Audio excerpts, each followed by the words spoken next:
నమస్తే. ఆంధ్రప్రభకి స్వాగతం. నేను ప్రియా కౌశిక్. ప్రస్తుతం మనతో పాటు అనలిస్ట్ మురళీ మనోహర్ గారు ఉన్నారు. వారితో మాట్లాడదాం. హలో సార్, నమస్తే.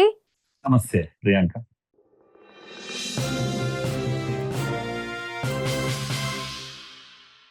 సార్, మనం రీసెంట్ గా ట్రంప్ ని చూసినట్టయితే కూడా ఎన్నో వ్యాఖ్యలు చేస్తున్న సందర్భంలో ఇండియాని చైనాని కలిపి మాట్లాడిన సంఘటన మనం చూసాం. హెల్ హోల్ అనడం, లేకపోతే ట్రంప్ ఒక్కొక్కసారి ఒక్కొక్క రకంగా వ్యవహరించడం, ఇవన్నీ మనం చూసాం. సో ఇప్పుడు యుఎస్ తో కూడా మనకి థ్రెట్ ఉందని అనుకోవాలంటారా ఈ సందర్భంలో? అంటే మీరు ఇందాకే చెప్పారు ఉండకపోవచ్చు అని, కానీ ఇక్కడ పాకిస్తాన్ ని ఎంకరేజ్ చేస్తుంది అంటే తనకు కూడా యుఎస్ కి కూడా కొద్దిగా ఇంట్రెస్ట్ ఉందని చెప్పుకోవాలి కదా. ఎస్. అంటే అమెరికా చాలా తెలివైన దేశము, బలమైన దేశము. చిన్న దేశాలను, పాకిస్తాన్ లాంటి చిన్న దేశాలను వీటిని వాడుకోవడం బాగా తెలిసినటువంటి కళా నైపుణ్యం వాళ్ళకున్నాయి. అంతేగాని తెలివి తక్కువ దేశం ఏం కాదు అమెరికా.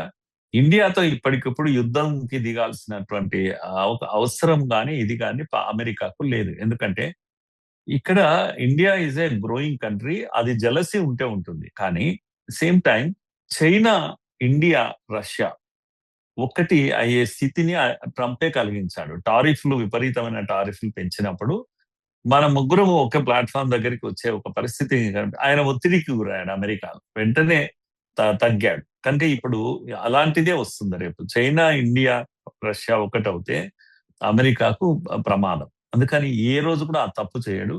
ఇండియా పైన యుద్ధం చేయరు.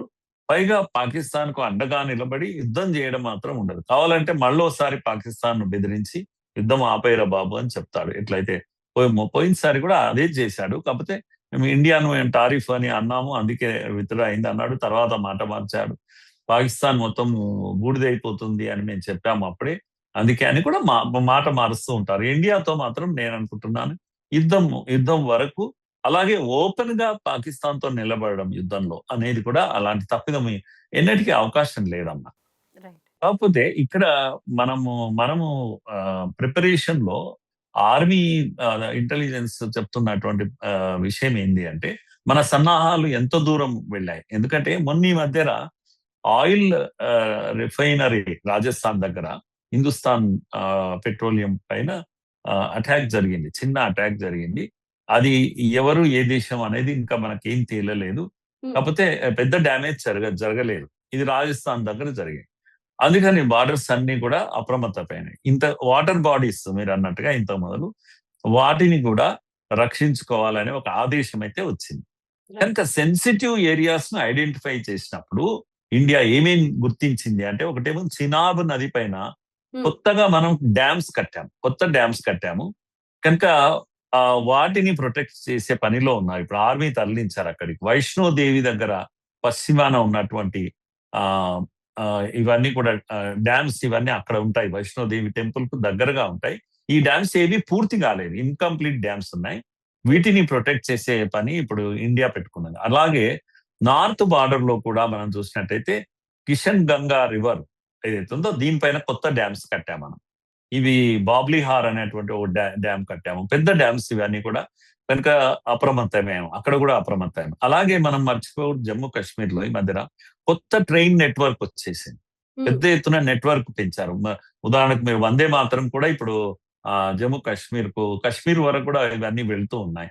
ఫస్ట్ టైం మనం ఇంట్రడ్యూస్ చేశాము ఇవన్నీ కూడా. కాట్రా అనేటువంటి ప్లేస్ నుంచి జమ్మూ వరకు ఈ ట్రైన్స్ అన్ని కూడా ఎక్స్టెండ్ చేశారు. వందే మాత్రం స్లీపర్ ను కూడా ఆల్రెడీ ప్రారంభించినట్టున్నారు ఈ మధ్య. కనుక రైల్వే నెట్వర్క్ ను కాపాడే రెండవ ప్రయత్నము మన వాళ్ళు చేస్తున్నారు. రావి నది చాలా కొత్త డ్యామ్ ఒకటి నిర్మాణమైంది, ఇన్కంప్లీట్ ఉంది రావి నది పైన. సో ఇవన్నీ కూడా కొత్త కన్స్ట్రక్షన్స్, పెద్ద కన్స్ట్రక్షన్స్, జమ్మూ కాశ్మీర్ లో వచ్చినటువంటి డెవలప్మెంట్స్, వీటన్నిటిని గట్టి ఎత్తున ప్రొటెక్ట్ చేసుకోవడానికి మనమైతే అప్రమత్తమైన.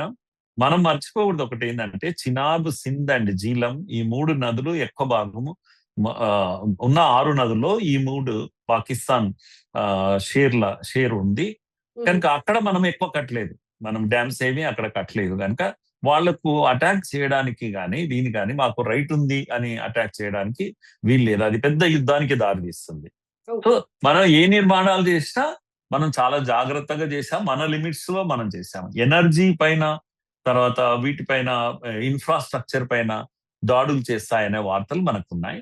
చైనా కూడా ఒక వార్నింగ్ ఇచ్చింది. చిన్న వార్నింగ్ పాకిస్తాన్‌కి ఏందంటే, వాటర్ బాడీస్ పైన ఎలాంటి ప్రమాదం తలపెట్టకూడదు అనేటువంటి సజెషన్ ఇచ్చేసింది. ఏది ఏమైనా పాకిస్తాన్ అనేది ఒక టెర్రర్ దేశము. కనుక టెర్రరిస్ట్ దాడి చేశారు మాకు తెలియదు అని చెప్పే అవకాశం ఉంటుంది. అందుకనే ఇవన్నీ మనము మిలిటరీ ఫోర్సెస్ అన్నీ కూడా వెళ్లి అక్కడ ఈ యొక్క మాక్ డ్రిల్స్ చేస్తున్నారు. సివిలియన్స్‌ను ఇన్వాల్వ్ చేశారు. త్రివిధ దళాలు అన్ని ఆయుధాలతో మనం కూడా సిద్ధంగా ఉన్నామమ్మా. ఇంత మాత్రమే మనం అర్థం చేసుకోవాలి గానీ, ఇప్పటికప్పుడు ఈ యుద్ధం వచ్చేటువంటి పరిస్థితి అయితే మనకు లేదు. అప్రమత్తంగా ఉన్నాం. వస్తే మటుకు తప్పకుండా పాకిస్తాన్‌ను బుగ్గిపాలు చేయగలము. అంత శక్తి మనకుంది. రైట్. అయితే ఇప్పుడు మీరన్నారు చెనాబ్ కానీ, లేకపోతే సింధు కానీ, ఈ నదీ జలాలు ముట్టుకోవడానికి వీల్లేదు అని చైనా కూడా వార్నింగ్ ఇచ్చింది అని. అయితే ఇప్పుడు గనక పాకిస్తాన్ ఒకవేళ ఒక అడుగు ముందుకేసి ఆ జలాల్ని ముట్టుకున్నట్టయితే తన గొంతు తనే కోసుకున్నట్టే అని చెప్పాలి ఇందులో. ఎందుకంటే ఆల్రెడీ వాళ్ళకి వాటర్ స్కేర్సిటీ ఉంది ఇప్పుడు. ఇంకా ఎక్కువయ్యే ఛాన్సెస్ కూడా ఉన్నాయి. ఎల్ నానో అనేది కూడా ఏదో కొత్తగా హీట్ వేవ్ ఒకటి చాలా ఎక్కువుంది. దాని ప్రభావం కూడా ఇండియా మీద చాలా ఉంది అని చాలా ఆర్టికల్స్ వస్తూ ఉన్నాయి. మనం చూస్తూనే ఉన్నాం. అండ్ మనకే ఇక్కడ ఇంత ఉధృతంగా ఉంటే పాకిస్తాన్‌లో ఇంకొంచెం దాని తీవ్రత ఎక్కువగా ఉండి అసలే నీళ్లు లేవు. ఇంకా నీళ్ల ఎద్దడి కూడా ఎక్కువ అయిపోతుంది వాళ్ళకి. సో ఇలాంటి సందర్భంలో వాళ్ళు మరి అవి అటాక్ చేసే ఛాన్సెస్ ఉంటాయా? లేదా ఇండియా మీద కూడా ఏమన్నా ఇప్పుడు మీరు అంటున్నారు ఈ డేట్స్‌లో మనకి థ్రెట్ అయితే ఉంది 5థ్, 6థ్, 7థ్ అనని. ఏ విధంగా వాళ్ళు ప్లాన్ చేస్తున్నారంటారు సార్? వాటర్ విషయంలో వాస్తవంగా ఒత్తిడి ఉంది. వాళ్ళకు చైనా కూడా ఒత్తిడి ఉంది గనుక వాళ్ళు చేయకపోవచ్చు. చేస్తే వాళ్ళకే ప్రమాదము. రెండవది ఏంటంటే మనం ఏదైతే నీళ్లు ఆపేసామో డ్యామ్ పైన మనము చట్టబద్ధంగానే ఆపాము. ఏదైతే కాంట్రాక్ట్ వాళ్ళకు మనకున్నటువంటి ఇది పీరియడ్ అయిపోయింది కూడా. అది రివైవ్ చేసుకోవాలి అంటే వరల్డ్ బ్యాంక్ ముందుకు వాళ్ళు రావాలి. పాకిస్తాన్ రాలేదు. ఎన్ని సార్లు చెప్పినా వాళ్ళు రాలేదు. కనుక తప్పిదం వాళ్ళ వైపు ఉంది. కనుక మనం వెళ్ళాము. అది రిజిస్టర్డ్‌గా వరల్డ్ బ్యాంక్ దగ్గర రిజిస్టర్ అయ్యి ఉంది. కనుక వాళ్ళకు ఫేస్ లేదు. కనుక ఇప్పుడు వాళ్ళు లీగల్‌గా ఏం చేసేటువంటి స్థితిలో లేదు. ఇవన్నీ చూసే మోడీ గారు నీళ్లు ఆపారు. ఆ విధంగా పాకిస్తాన్ పైన ఒత్తిడి తీసుకొచ్చారు. ఇప్పుడు వచ్చేది సమ్మర్ గనుక ఇంకా ఒక 1, 2 మంత్స్ పోతే నీళ్ల కటకట ఏర్పడుతుంది. పాకిస్తాను దిగి రావాలి. యుద్ధం కాదు కావాల్సింది. ఇండియాను రిక్వెస్ట్ చేయాల్సొస్తుంది. అమెరికాను రిక్వెస్ట్ చేయాల్సొస్తుంది. అన్ని వైపుల నుంచి తాను బెగ్ చేసే ఒక స్థితి వచ్చేసింది. అన్ని వైపుల నుంచి మనము నిలబడ్డాం, మోహరించాం. ఇంటర్నేషనల్ ప్లాట్‌ఫార్మ్ దగ్గరికి వెళ్ళడానికి దానికి ఏమంటాము చట్టబద్ధత లేదు కనుక ఒకటే ఒక అవకాశం ఉంది. రిక్వెస్ట్ చేసే అవకాశం ఉంది. పంజాబ్ ముఖ్యంగా అంటే పాకిస్తాన్‌లో ఉన్న పంజాబ్ ఏదైతే ఉందో అది ఆర్మీ వాళ్ళతో ఉంటుంది. వాళ్ళకు నీళ్లు అందవు ఇప్పుడు. పంజాబ్ ఎక్కువ పంట పండించేది కూడా అక్కడే. ఆర్మీ మొత్తం డిఫెన్స్ ఆఫీసర్స్ అంతా ఉండేది అక్కడే. అక్కడ గనుక నీళ్లు సమస్య వస్తే వాళ్ళు తట్టుకోలేరు. ఇప్పుడు రాబోతున్నది కూడా అదే గనుక నేను ఎక్స్‌పెక్ట్ చేస్తున్నాను. సో పాకిస్తాన్ దిగి వచ్చి ఏదో సంధి కుదుర్చుకునే ప్రయత్నం తప్పకుండా చేస్తుంది. దాని కొరకు అమెరికాను ఉపయోగించుకోవచ్చు అని నాకు అనిపిస్తున్న విషయం అమ్మా. హ్యూమటేరియన్ గ్రౌండ్స్‌లో పాకిస్తాన్‌కి నీళ్ల అవసరం ఉంది అన్నప్పుడు ఎందుకని మన ప్రభుత్వం స్పందించట్లేదు అనని చాలామంది ప్రశ్నిస్తున్నారు. మీరిందాక చెప్పారు అదొక డీల్ అయిపోయింది అని అన్నారు. కానీ ఇక్కడ ఇంకొక చర్చకొచ్చే విషయం ఏంటి అనంటే అంత యుద్ధం జరుగుతున్న టైంలోనే వాటర్ ఇచ్చాం. ఇప్పుడు ఈ అగ్రీమెంట్స్ కానీ, డీల్స్ కానీ అంత ముఖ్యమా? నీళ్లు ఇస్తే ఏంటి మనకి ఇబ్బంది అననేసి అంటూ ఉన్నారు. దీనికి మీరేం చెప్తారు సార్? అవును. నీళ్ళిస్తే ఇబ్బందేం లేదు. మనకేమి ఇబ్బంది లేదు. ఇచ్చినా ఇబ్బంది లేదు, ఇవ్వకపోయినా ఇబ్బంది లేదు. కానీ పాకిస్తాన్ తన యొక్క పద్ధతులను మార్చుకోవాలి. పాకిస్తాన్ మనందరికీ తెలుసు పహల్గామ్‌లో జరిగినటువంటి ఇది. ఎన్ని రోజులు ఇలా చేస్తారు మీరు? కనుక అప్పుడప్పుడు అలా పంపడము, టెర్రర్ గ్రూప్స్ పంపడము, దాడులు చేయడము, మరి పహల్గామ్‌లో సామాన్య కుటుంబాల పైన చూసి హిందువా కాదా అని చూసి చేసినటువంటి దాడి ఏదైతే ఉందో ఇది అమానవీయం కాదా? కనుక పాకిస్తాన్ యొక్క వ్యవహారం ఇది అమానవీయం కాదా? బాంబే పైకి సముద్రంలో వచ్చి 3 రోజులు స్తంభింపజేసి ఇష్టారీతిన చంపేస్తుంటే ఇది మానవత్వం అవుతుందా? కనుక పాకిస్తాన్ సహాయం లేకుండా ఎవరో వచ్చి మన ఎనిమీస్ చేస్తున్నారా? ఇంక ఇది జవాబు చెప్పాలి పాకిస్తాన్. అందుకే మనం కూడా టిట్ ఫర్ టాట్ అన్నట్టుగా జవాబు వాళ్లకు లొంగదీసే ప్రయత్నం చేస్తున్నాము. మనము నరసంహారం మనం చేయడం లేదమ్మా. యుద్ధం చేసినప్పుడు మొన్న 3 గంటల్లో యుద్ధం క్లోజ్ చేశాం మనం. వాళ్ళు ఎక్స్టెండ్ చేశారు తప్పితే మనం చేయలేదు.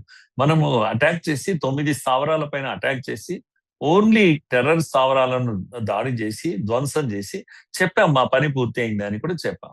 అయినా మిస్చివస్ పాకిస్తాన్ అమృత్సర్ పైన ఇంకా కొన్ని ప్లేస్ల పైన వాళ్ళు డ్రోన్ తో దాడులు చేసి కంటిన్యూ చేశారు. యుద్ధాన్ని వాళ్ళు కంటిన్యూ చేశారు తప్పితే మనం ఎప్పుడు చేయలేదు. అందుకని మనం ఏ రోజు కూడా అమానవీయంగా మనం ప్రవర్తించలేదు. నీళ్లు ఆపేసి దాహంతో మనుషులందరూ సామాన్య మనుషులు కూడా చావాలి అన్నంత దుర్మార్గం పని మనం చేయడం లేదు. మనకి ఇష్టం కూడా లేదు. ఇప్పటికైనా పాకిస్తాన్ తన పద్ధతులు మార్చుకోవాలి. అందరికి తెలుసు ఒసామా బిన్ లాడెన్ ఎక్కడ దొరికాడు, top most terrorist in the world Pakistan లో దొరుకుతాడు కదా. కనుక మన బాంబే టెర్రర్ గ్రూప్స్ అన్ని కూడా ఎక్కడున్నాయి, పాకిస్తాన్ లో ఉన్నాయి కదా. కనుక ఇవన్నీ కూడా తెలిసి మనం చేస్తున్నది కేవలము ఒత్తిడి తెచ్చే ప్రయత్నం చేస్తున్నాం కానీ మనుషులను చంపాలనేటువంటి ఇది లేదు. ఇప్పుడైనా పాకిస్తాన్ బుద్ధి మార్చుకోవాలి. టెర్రర్ స్థావరాలను ధ్వంసం చేయాలి. టెర్రరిజాన్ని పక్కకు పెట్టాలి. అక్కడున్న మనుషులు కూడా మనుషులే కనుక వాళ్ళు మన వాళ్ళే ఒకప్పుడు కనుక వాళ్ళందరి పైన మనకు సానుభూతి ఉంది. నీళ్లు నిజంగా కూడా నీళ్లు ప్రకృతి ఇచ్చినటువంటి ఇది అందరికీ హక్కు ఉంది. బార్డర్లో మీ బార్డర్ మా బార్డర్ కూడా కాదు. నీళ్ళు అనేవి మనిషికి ప్రాణం పోసేవి. కనుక మనం అలాంటి దుర్మార్గమైన ఆలోచన మనకేం లేదు. మోడీ గారని మనము అలా మాట్లాడుతున్నాం కానీ ఇప్పుడున్నటువంటి యుద్ధ నీతిలో బాంబింగ్ చేసి ఇప్పుడు మీరు 17,000 మంది ఇరాన్ లో చనిపోయారమ్మా.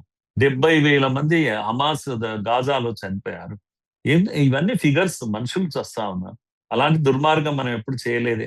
మనం కూడా బాంబింగ్ చేయొచ్చు కదా పాకిస్తాన్ పైన. వై ఓన్లీ ఆన్ టెర్రర్ ఇవి స్థావరాలు. కనుక దీంట్లో మనం చేసే యుద్ధంలోనే ఒక నీతి ఉంది. మనం చేసే యుద్ధంలోనే రక్తపాతం లేదు. టెర్రరిస్టులను మాత్రమే మనం అడుగుతున్నాం, వాళ్ళనే కొడుతున్నాం. కనుక ఇది కూడా అంతే. ఈ నీళ్లు ఆపడం అనేది మొత్తం పాకిస్తాన్ ప్రజలపైన చేసే దాడి కాదు. పాకిస్తాన్ తన పద్ధతి మార్చుకుంటే నీళ్ళు ఎంతసేపు అమ్మా, కొద్దిగా మనం పక్కకు జరిగితే నీళ్లు వెళ్ళిపోతాయి. వాడుకోవచ్చు, అందరం వాడుకోవచ్చు. అంతకుముందు జరిగిన 3 యుద్ధాలు ఎప్పుడు కూడా మనము నిజంగా చాలా మంది అంటుంటారు, యుద్ధాలు 3 చేశాము కదా, 4 చేశాం కదా, ఎప్పుడు కూడా మరి నీళ్లు ఆపే ఆలోచన ఎందుకు చేయలేదు అంటే చేయలేదు. వాళ్ళకు అవకాశం ఇచ్చాం, లాంగ్ రోప్ ఇచ్చాం, మార్చుకుంటారని అనుకున్నాం. మొదటిగా 2, 3, 4 ఎన్ని చూస్తాం. కనుక యుద్ధం చేయకుండానే ఒత్తిడి పెంచడం ఎలా అనేది మన ఉద్దేశం. అలా నీళ్లు ఆపి కూడా ఒత్తిడి పెంచాము. ఇది అమానవత్వం, అమానవీయం అని ఎవరన్నా అంటే అది అమాయకత్వం వాళ్ళది. కనుక మనము మానవీయత ఇది మనం చేస్తున్నది. మానవత్వ విలువలు ఉన్నాయి కనుకే రక్తపాతం చేయడం లేదు. ఇప్పుడు ఇజ్రాయిల్ ప్రతినిత్యం లెబనాన్ పైన దాడి చేస్తుంది. ఎంతమంది హమాస్ దీని విషయంలో వాళ్ళు ఎన్ని దాడులు చేస్తున్నారు. మనమే కదా అందరం అరుస్తున్నాం, అయ్యో ఎంతకాలం ఈ దాడులు, మనుషులను చంపుతారా. స్కూల్ పైన బాంబింగ్ చేశారు. ఏం చేశారు ఆ చిన్న పిల్లలు, చిన్నారి పిల్లలు 80 మంది 90 మంది స్కూల్లో చచ్చి శవాలయ్యారు. ఇది మనం చేశామా? ఇటువంటి పనులు మనం చేస్తున్నామా? కానీ మీరు చేస్తున్నారు కదా. ముంబై పైన దాడి చేసినప్పుడు కానీ, పహల్గామ్ లో చేసినప్పుడు కానీ, ఇంకెక్కడ చేసినప్పుడు కానీ, రైల్లో కింద బాంబులు పెట్టినప్పుడు కానీ, లేకపోతే మన గోకుల్ చాట్ లో బాంబులు పెట్టినప్పుడు కానీ, ఎవరమ్మా మనుషులు కదా చస్తున్నది. ఆపాలి కదా పాకిస్తాన్. ఎస్, అందుకని ఇది ఏమాత్రం తప్పుడు చర్య కాదు. ఇది చాలా ఆలోచించి చేసినటువంటి పనిగా మనం తీసుకోవాలి. Right sir. Thank you sir. Thank you so much sir. Thank you.